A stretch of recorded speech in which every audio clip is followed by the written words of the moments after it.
Assalamualaikum dan selamat sejahtera. Saya Anismaira, wartawan cinta STM 2.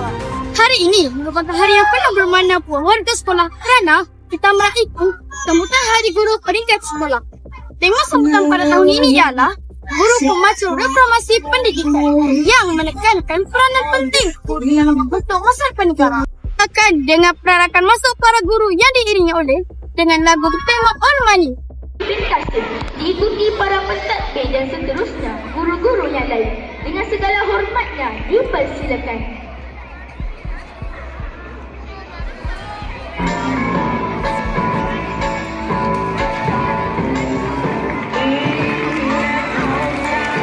Rakan-rakan semua, mari kita berikan tepukan paling gemuruh kepada para jemputan dan guru-guru kita.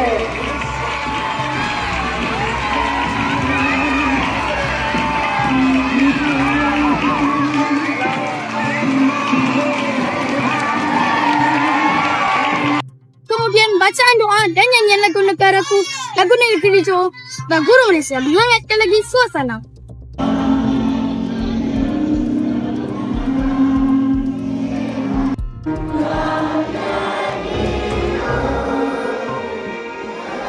Menjunjung Perlembagaan negara. Kami mengamalkan prinsip-prinsip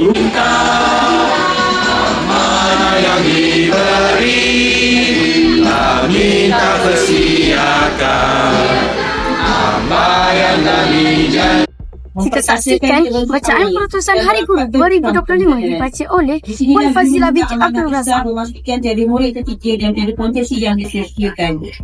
Antas mereformasikan amalan pedagogi, proses pengajaran dan pembelajaran. Proses uji bergambar dan iklan kami guru Malaysia dan lagi, berbagai persembahan menarik telah dipersembahkan oleh murid kelas sekolah, murid tahap 1 dan murid tahap 2 seperti nyanyian dan tarian.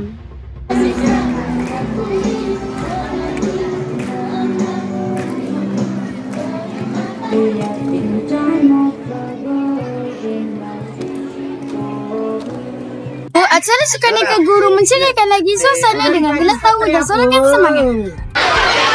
Hari ini guru besar pandai. Dia pakai murid. Jadi barang tu tinggi sikit. Senang nak capai. Okey, hari ni kita nak bagi cikgu ni dengar arahan. Okey.